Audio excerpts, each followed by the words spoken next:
Sri Caitanya Jaya Nityananda. Jaya Jaya Sri Caitanya Jaya Nityananda. Jaya Dvaita Chandra Jaya Gaura Bhakta Vrinda. Jaya Jaya Jaya Nityananda. Krishna Chandra Jaya Gaura Bhakta Vrinda. Jaya Jaya Sri Caitanya Jaya Nityananda. Jaya Jaya Sri Chaitanya Jaya Nityananda. Jaya Dvaita Chandra Jaya Gaura Bhakta Vrinda. Jaya Dvaita Chandra Jaya Gaura Bhakta Vrinda. Jaya Jaya Sri Caitanya Jaya Nityananda. Jaya Jaya Sri Chaitanya Jaya Nityananda. Jaya Dvaita Chandra Jaya Gaura Bhakta Vrinda. Jaya Dvaita Chandra Jaya Gaura Bhakta Vrinda. Shri Chaitanya Charitamrita की जय। Jai. Srila Krishnadas कविराज गोस्वामी की जय। श्रील प्रभुपाद की जय। समवेत गौर भक्त वृंद की जय। ओम अज्ञानतिमिरान्धस्य ज्ञानाञ्जनशलाकया चक्षुरुन्मीलितं येन तस्मै श्रीगुरवे नमः। श्रीचैतन्यमनोभीष्टं स्थापितं येन भूतले स्वयं रूपः कदा मह्यं ददाति स्वपदान्तिकम्। वन्देऽहं श्रीगुरो श्रीयुतपदकमलं श्रीगुरून् वैष्णवांश्च श्रीरूपं साग्रजातं सहगण रघुनाथान्वितं तं सजीवं साद्वैतं सावधूतं परिजनसहितं कृष्णचैतन्यदेवं श्रीराधा कृष्णपादान् सहगण ललिता श्रीविशाखान्वितांश्च। हे कृष्ण करुणा सिंधो दीनबंधो जगतपते गोपेश गोपिका कांत राधा कांत नमोस्तुते। तप्त कांचन गौरांगी राधे वृंदावनेश्वरी वृषभानुसुते देवी प्रणमामि हरिप्रिये। वाञ्छाकल्पतरुभ्यश्च कृपा सिन्धुभ्य एव च पतितानां पावनेभ्यो वैष्णवेभ्यो नमो नमः। जय श्री कृष्ण चैतन्य प्रभु नित्यानंद श्री अद्वैत गदाधर श्रीवासादि गौर भक्त वृंद। हरे Krishna Krishna Krishna Hare Hare Hare Ram Ram Ram Hare Hare. Hare Krishna, dear devotees. I hope all of you are doing well. Hare Krishna Mataji. Thank you. I hope you are doing good. Yes, Mataji. By the mercy of Mahaprabhu, I'm also doing fine.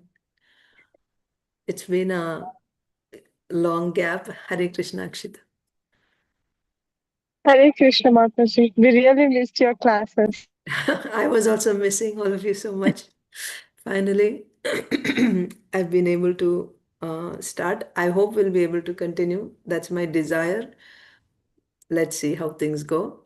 But um, yeah, it's been a long, the last class, Chaitanya Charitamrita class that we had was on October 7th. And now it's the end of November. So almost close to 2 months or over 1.5 months we didn't have classes. But let's see, we'll try to continue. Uh, so today we will be reading from Sri Chaitanya Charitamrita, Madhya Leela, chapter 9.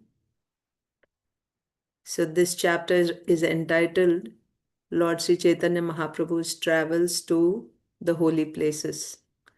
We are supposed to start with text 44. The last session, in the last session, we covered texts 41 to 44. So I think we have to start with 45. But because we got a long break, let us do a quick recap of what is going on here. Mahaprabhu is in his South India travels. And uh, where should we begin? Uh, so the last, the big section that we read previously was the conversation with Ramananda, right? On the bank of the Godavari. Yes? So from there, Mahaprabhu continued traveling south and he went to various places. Hmm? And he met with, uh, um, so in South India, there were people with different philosophies.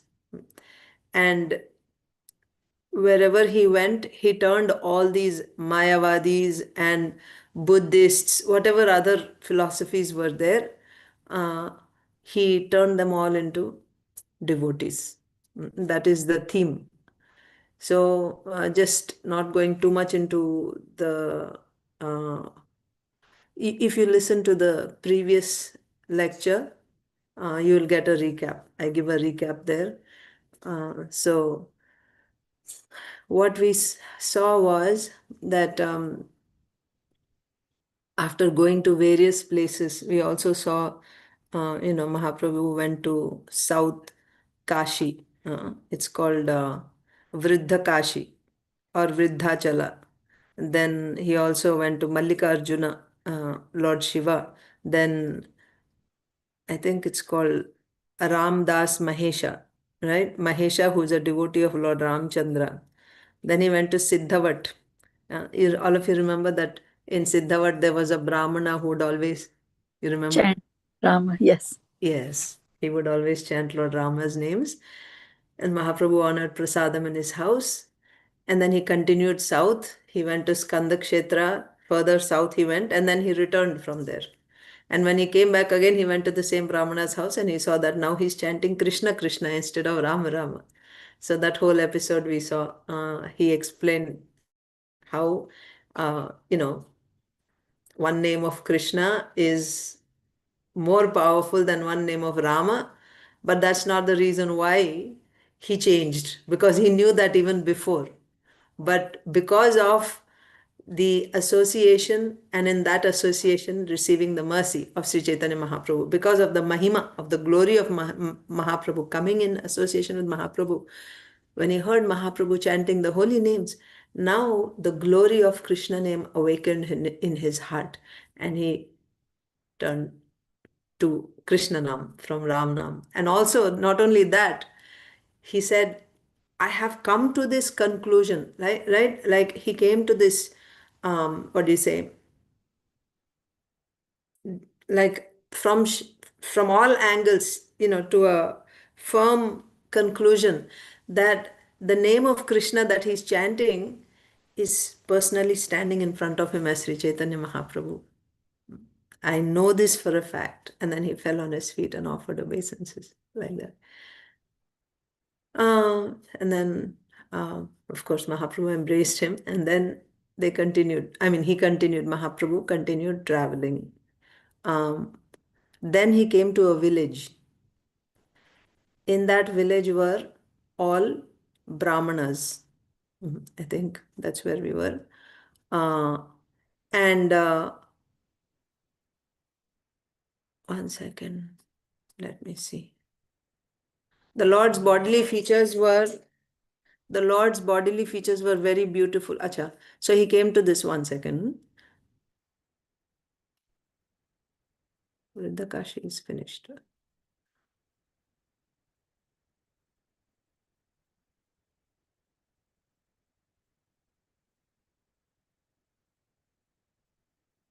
Yes, let's read here.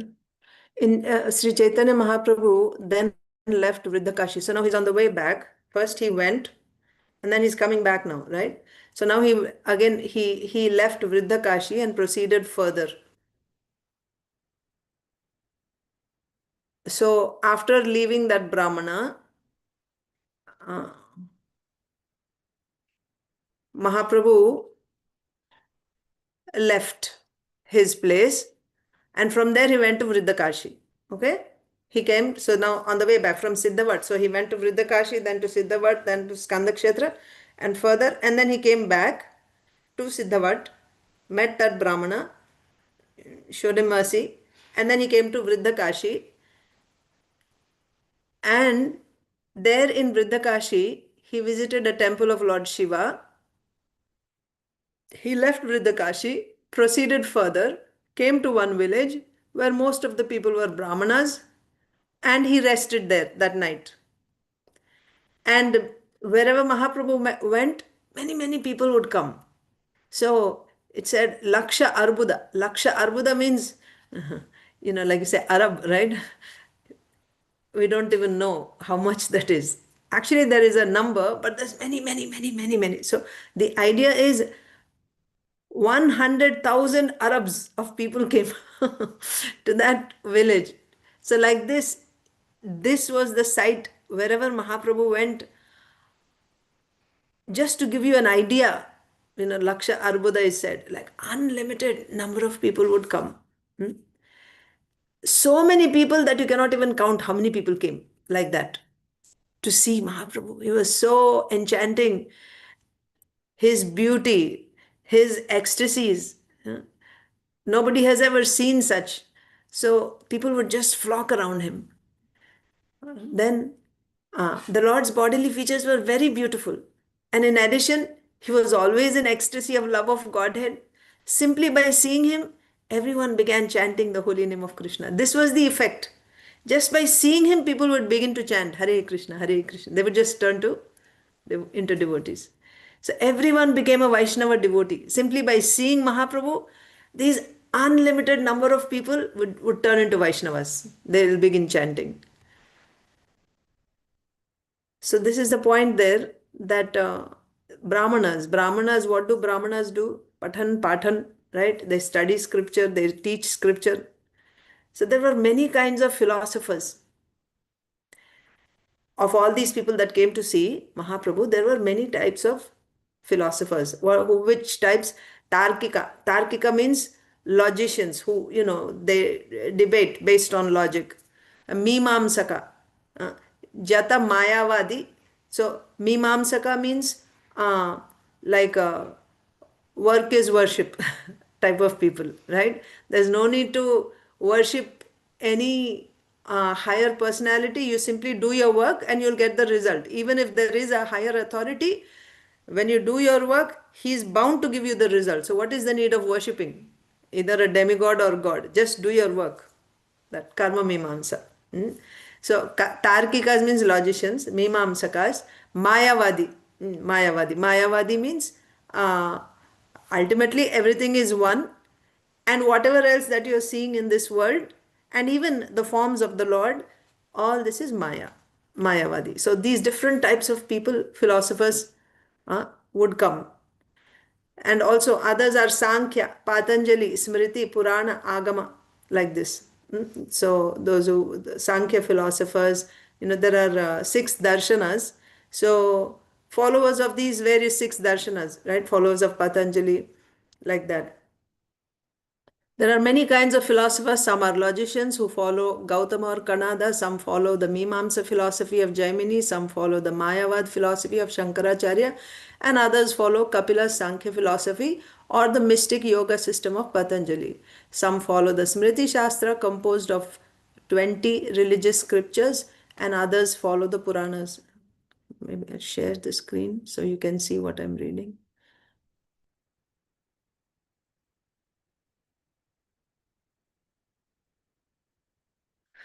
Yeah. Where am I?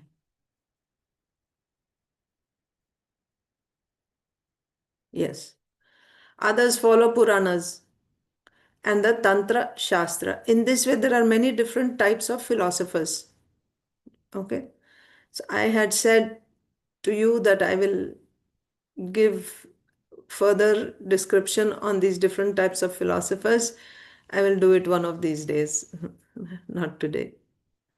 But yeah, just you can remind me at some point. The six darshanas, what, each of these um, philosophers, what is their philosophy? We can discuss that one day.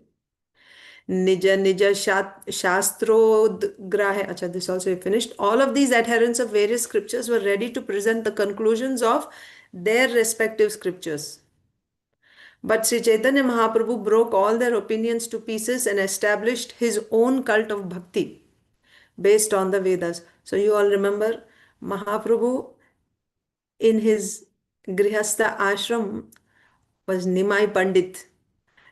He was the greatest uh, logician.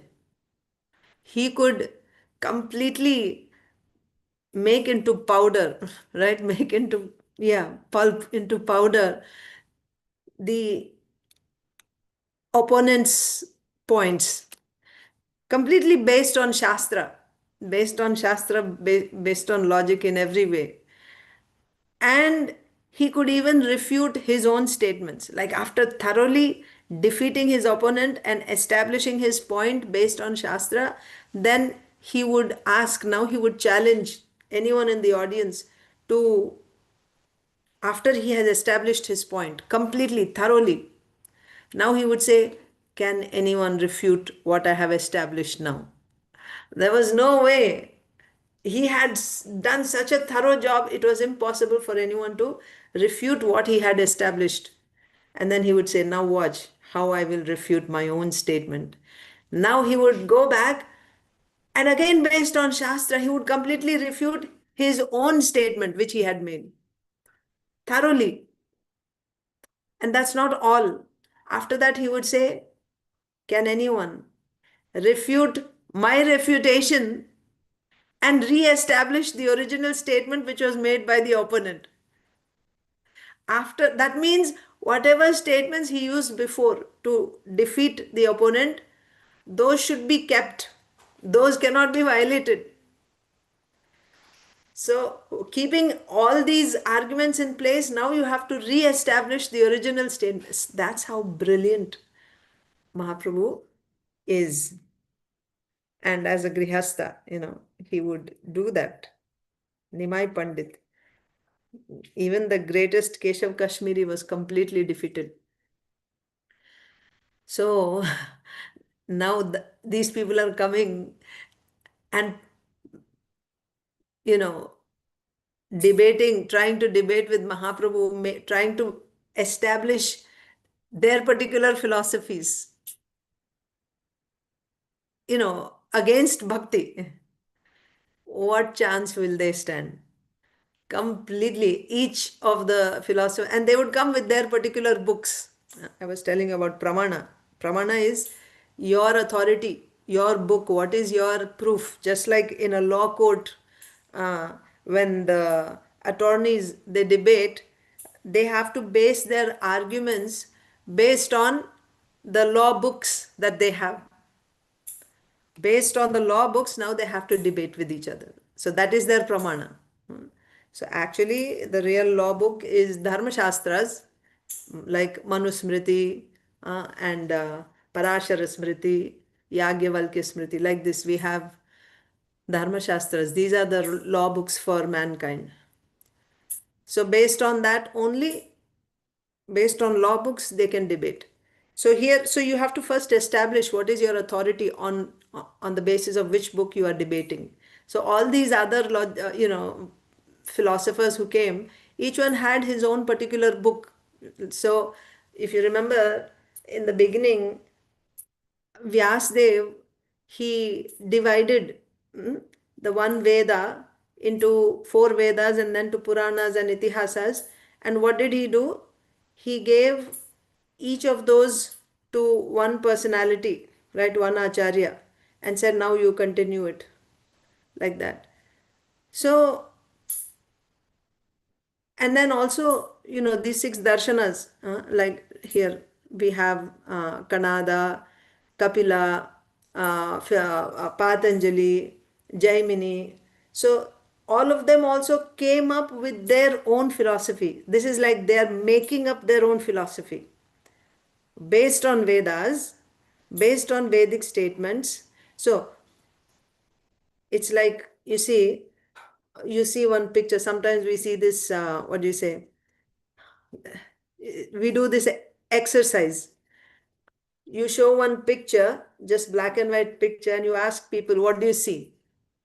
The same picture is seen differently by different people. For example, you can see one cup which is half full. One person will say that is half empty, and another person will say it is half full. It's your way of looking at things. So like that, from the same Vedas, according to their particular state, each person draws a particular conclusion that this is what the Vedas are concluding. This is the conclusion of Vedas, or this is the philosophy from the Vedas. It is not simply dry mental speculation. Speculation based on Vedas. So therefore there are 6 philosophies, 6 darshanas, and there are 6 acharyas, proponents of these. So the 6th one is the Vedanta Sutra given by Vyasdev. So Vedanta Sutra is also, you can say, like the work of Vyasdev. It is his personal work. Vedas are directly coming from the Supreme Personality of Godhead. But drawing Vedanta Sutras from Vedas, who did that? That is Vyasdev's personal work. He is the, that is his work. Like that, there are remaining 5 philosophies. These are also the work of that particular Acharya. He is drawing conclusion. So one person is saying, for example, Jaimini, Miman, he means he's saying work is worship. This is what, and from Vedas, he'll take shlokas and he'll say, work is worship. Mimamsa philosophy. Then Sankhya philosophy means they study the elements, the 23 elements. Simply studying these 23 elements, by this they come to the conclusion. By studying these elements, they try to understand what is the goal of life or who is the ultimate, like that. So different approach, although it is based on Vedas. But what is the ultimate? The ultimate is that which is given by Vyasdev, which is Vedanta Sutra. And Vedanta Sutra also, the explanation of Vedanta Sutra is Srimad Bhagavatam. So the higher, and the author himself has given Srimad Bhagavatam. What is the speciality of Srimad Bhagavatam? Every upakhyanam of Srimad Bhagavatam is highlighting the goal of every upakhyanam is bhakti, pure devotional service to the Supreme Lord. This is the ultimate purushartha. Dharma, artha, kama, moksha. These are called the purusharthas. But what is the ultimate purushartha? Purushartha Shiromani, right? The crest jewel of all purusharthas is pure devotional service. Panchama purushartha is bhakti, pure devotional service, not just liberation.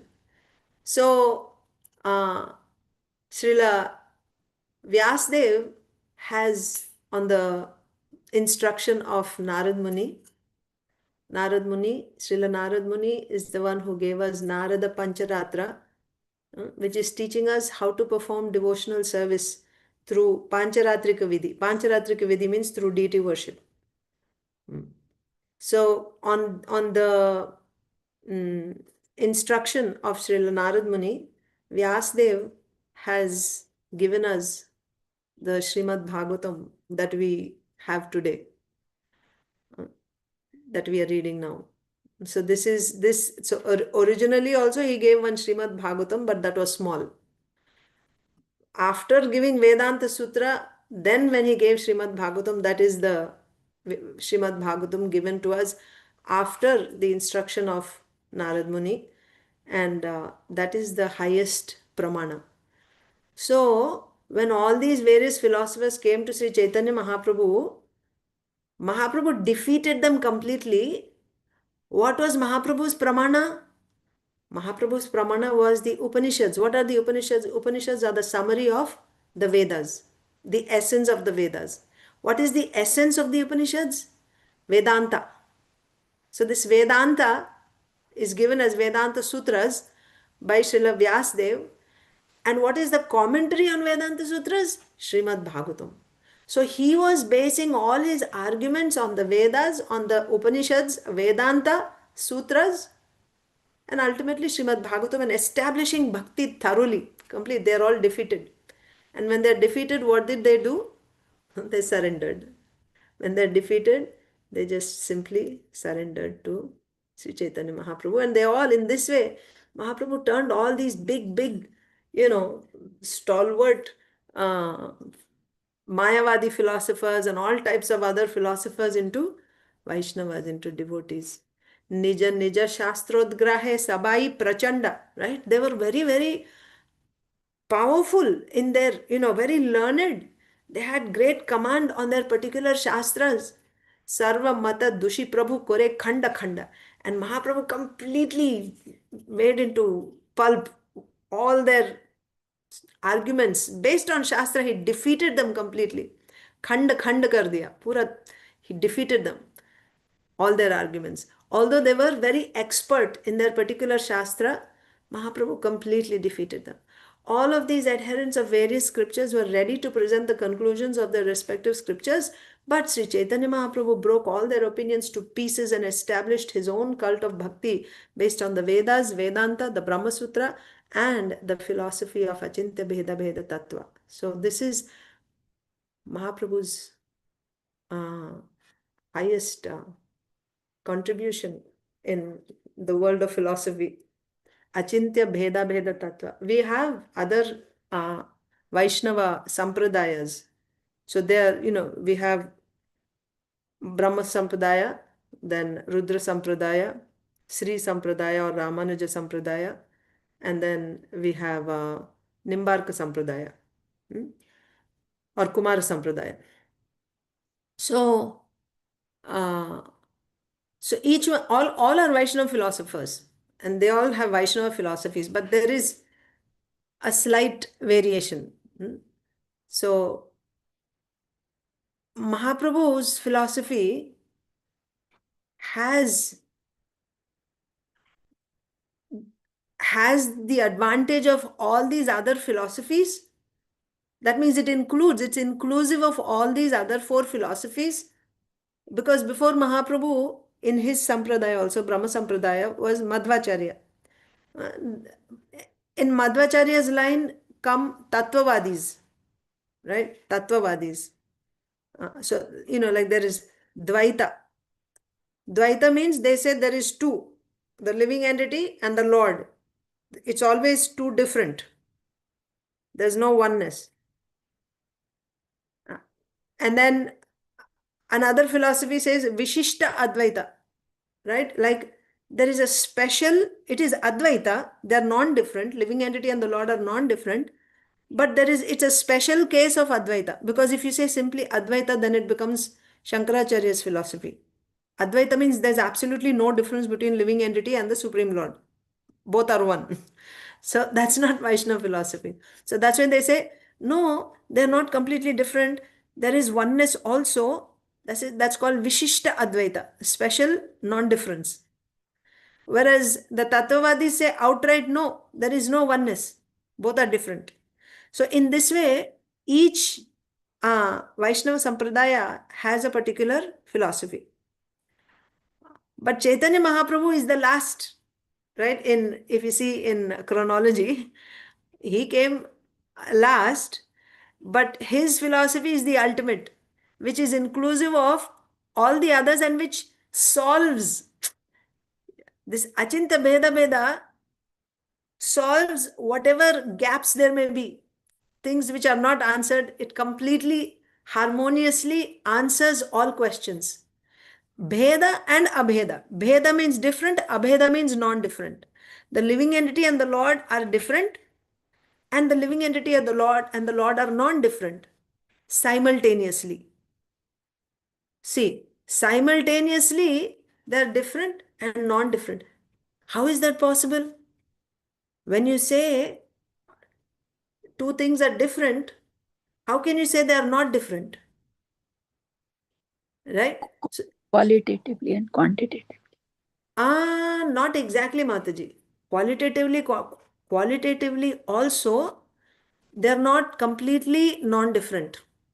It is not that in the living entity is small, of course, and the Lord is gigantic. For understanding purpose, Srila Prabhupada explains like that, like a small earring and a gold mine. Both are gold. But in that case, when you say both are gold, both are gold, exactly both are gold. But the Supreme Lord and the living entity are not the same Chetana Padartha. Chetana means conscious. Consciousness. So the consciousness of the living entity Jivatma and of the Supreme Lord, it's not identical. So Jivatma is marginal. So there are three Shaktis, right? We have external, marginal, and internal. So living entity is marginal Shakti. Marginal potency. Whereas the Lord's form, the Lord's happiness, his pleasure, his existence, his knowledge, all this is of the internal energy. Living entity is marginal energy. internal energy is also called Swarupa Shakti. So this Swarupa Shakti's potency is much superior. It's not the same as, not just in quantity, even in quality. Even in quality. For example, I will tell you, Sarvagnata, being conscious of everything, that's not there in the living entity. That is there only in Ishvara. The Lord has that. Correct. He knows everyone. For example, like that. So qualitatively also there is difference. It's not that we are identical. Quantitatively, certainly we are different, but qualitatively, of course. But there are similarities also. Qualitatively, there are similarities. Both are conscious beings. Hmm? And then, what are the qualities? If you remember, I think we studied in Transcendental Diagram course, the qualities of Jivatma. Sarvagna, he has Kartritvam, Gnatritvam, And Bhoktritvam. Bhoktitva. Yes. So, Kartritvam means the capacity to do something, right? The doership. Kartritvam. Gnatritvam, he can No, know. Yeah, capacity to know. And Bhoktritvam, enjoy. enjoy. This is there in the living entity and the Lord. We are talking about qualities. Kartritvam, Gnatritvam, Bhoktritvam is there in the living entity and in the Lord. And also Ahamta, that ego, that I-ness is there. So therefore, every living entity is an individual personality, individual. He's an individual because there is that I-ness. But it is so small uh, that what is the form of this living entity? Uh, it is Anu. Ekarupa Swarupa Bhak. Prabha. Ekarupa. That means from any angle you look at it, it looks the same. Same. There's only one form. You don't say it is formless, it has a form. But what exactly is it form? It looks the same from any side you see, just like a point. It just looks Ekrup, Ekarupa Swarup. Its Swarup is Ekarupa Swarupa Bhak. This is the marginal potency. The same marginal potency, when it gets the body from Swarupa Shakti, this is in the spiritual world. So when living entity perfects his life through bhakti and he gets a parshada deha, that means a body from the spiritual world. Now, what is the form? There is a beautiful form of a gopi, form of a cow, form of a tree, of gopas, so many forms, So you can get that form is now of Swarupa Shakti. It is not of marginal Shakti. Marginal Shakti's form is what? It is Ekarupa Swarupa Bhag. But when you get the form of Swarupa Shakti, now, and like that. So the point is Swarupa Shakti and marginal Shakti, Tatastha Shakti, it's not qualitatively also identical. Swarup Shakti is superior. And what to speak of external energy? Far superior. Marginal energy is superior to external energy. Internal energy is even superior to marginal energy, both qualitatively and quantitatively. So here the point is uh, the living entity and the Lord are achintya bheda abheda. Bheda means different, abheda means non-different. How they are non-different? We saw kartritvam, gnatritvam, bhoktritvam, and ahamta. This is there in the living entity and the Lord. So it is non-different in that sense. But they're different also, right?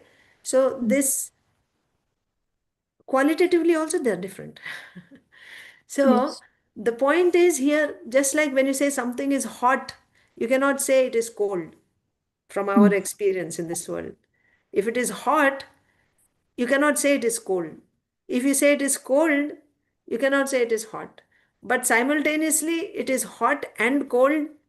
Uh, so we don't have that experience, right? We don't have that experience. Although there is one example there, I think dry ice. It is so cold that it burns your hand. Bunch. Right. But Yeah, yeah, good one. something. Yeah. And that's Right. from Shastra too, not mine. But yeah. So hot and cold and inside and outside, right? If I'm inside my house, I'm not outside. And if I'm outside, then I'm not inside. So this, the Lord has not one. He has unlimited qualities like this, which are there and not there. So, but both are correct. It's not like one is real and one is just, make show. No, no. Both are real. This is also like he has birth and he has no birth. He's taking birth in the prison house of Kamsa to Devaki. That is there. That is true. His taking birth is real. And he is birthless. That is also real. Yeah. How both can be present at the same time? How you can call him Aja, one who has no birth, and how you can celebrate his Janmalila, he took birth. Mm. So that is why Achintya is that. Achintya means you will never understand that. You cannot understand. With this mind, with this intelligence, if you are trying to analyze it and come to a conclusion logically, Beyond. how? Yeah, it's beyond, right? Inconceivable.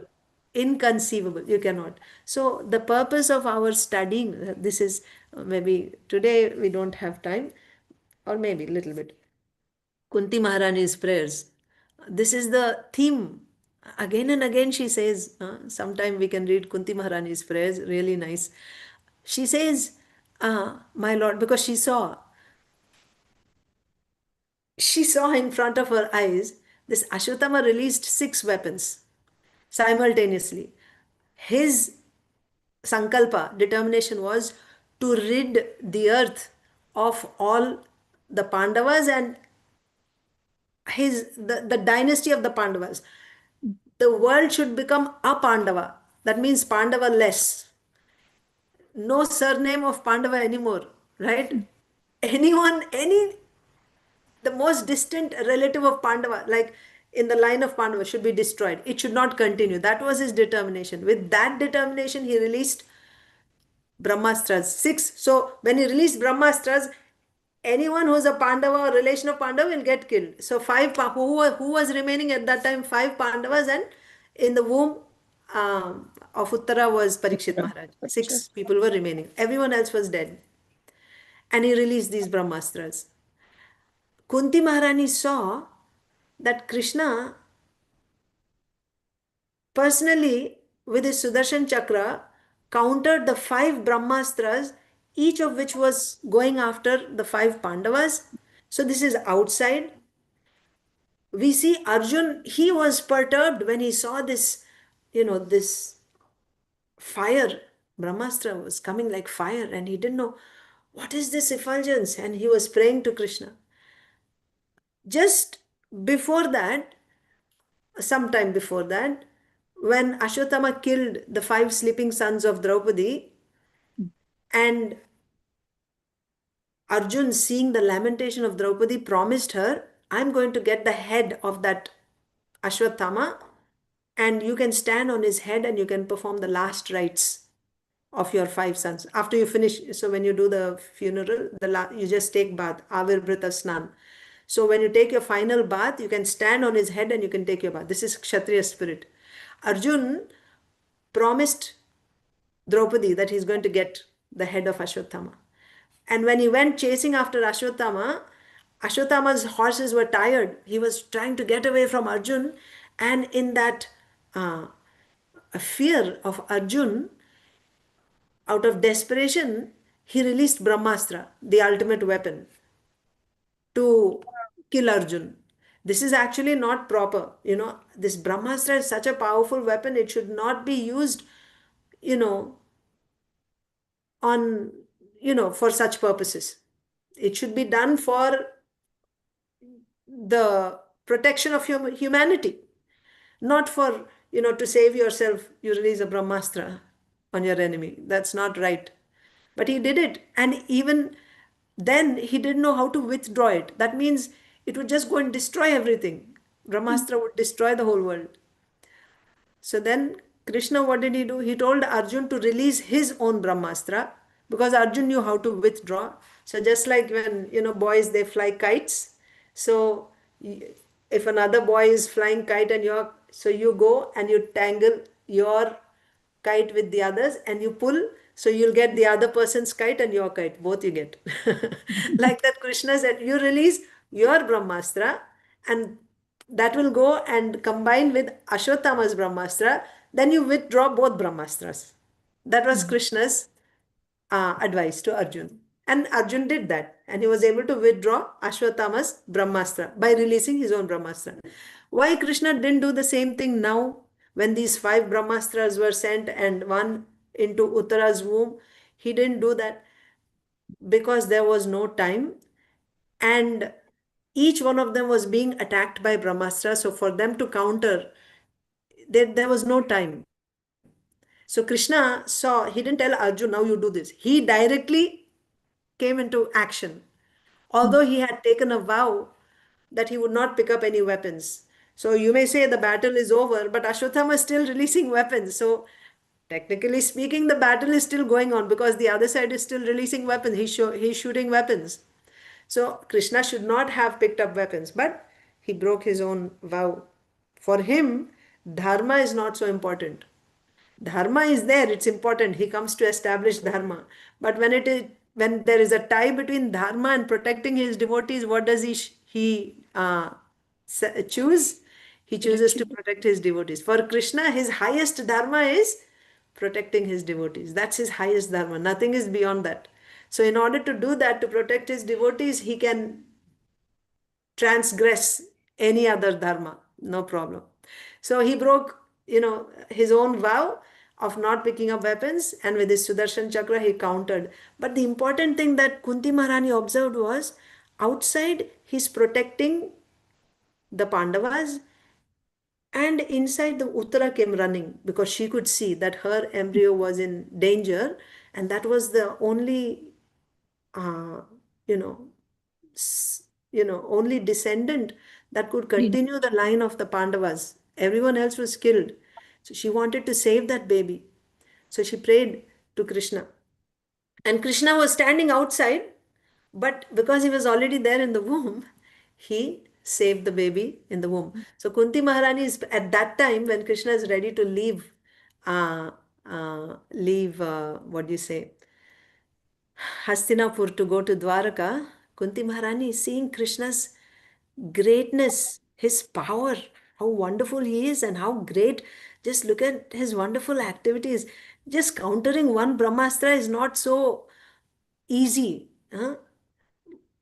And simultaneously, 6 Brahmastras he countered. And also, inside the womb, also he protected the baby, and outside, 5 Brahmastras, all 6 simultaneously he did. And not only that, throughout her life, how Krishna protected time and again.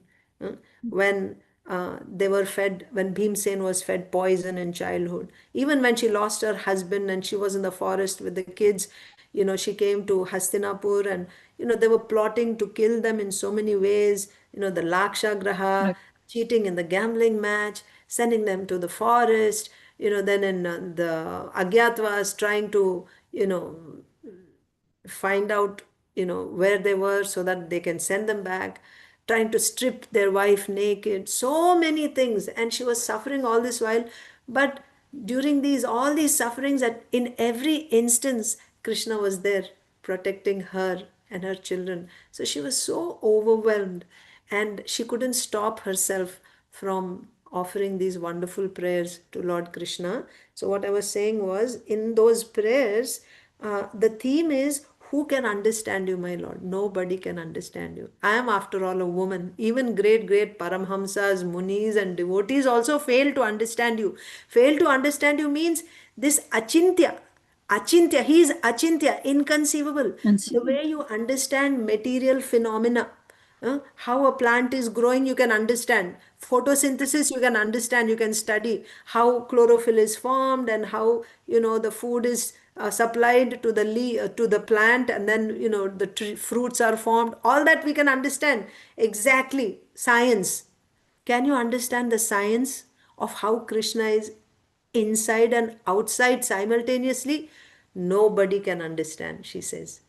Nobody can understand you. That is the point. Hmm? But then what do devotees, so do devotees do devotees understand the science? No, devotees also don't understand. That's the point. He's Achintya. Devotees also don't understand. But what do they understand? By their devotional service, when the Lord is pleased, he reveals himself to a particular devotee. And that too, it's not that he will understand everything about the Lord. Whatever the Lord reveals, he may reveal a little bit, right? Whatever he reveals, that much only the devotee can understand. And that is completely up to the Lord. It's up to His free will, what He wants to reveal and to whom He wants to reveal, how much He wants to reveal. That much only one can understand. Otherwise, do we have any capacity to understand by our intellect or by any of our power? No, it's not possible. You cannot understand Him. He is achintya. So that is the theme of our prayers. Nobody can understand. Then what do devotees do? These great devotees, they cannot understand. So what do? They don't try to do research, trying to understand the science, the chemistry, how things are working. No, rather they relish the sweetness, the greatness. They just relish, wow, Krishna is so wonderful. Krishna is so great. And they relish the sweetness of that pastime. So this is Achintya. I think we'll stop here. I have to go for Mangalarti. I'm in India. But it was really nice uh, getting together with you again. And hopefully we will continue reading. Today's was just like a warm up. We just caught up with what we read in the past. And we will continue from Thank tomorrow. you, Mataji. Pray for us. Yes, certainly. Hare Krishna. Thank you for Hare joining. Krishna. Thank you. चैतन्य चरितामृत की जय, Jai. Srila Prabhupada की जय, Jai. समवेत गौर भक्त वृंद की जय। वाञ्छाकल्पतरुभ्यश्च कृपा सिन्धुभ्येव च पतितानां Patitanam पावनेभ्यो Bhavane. वैष्णवेभ्यो नमो नमः। Thank you. Hare Hare Krishna. Krishna.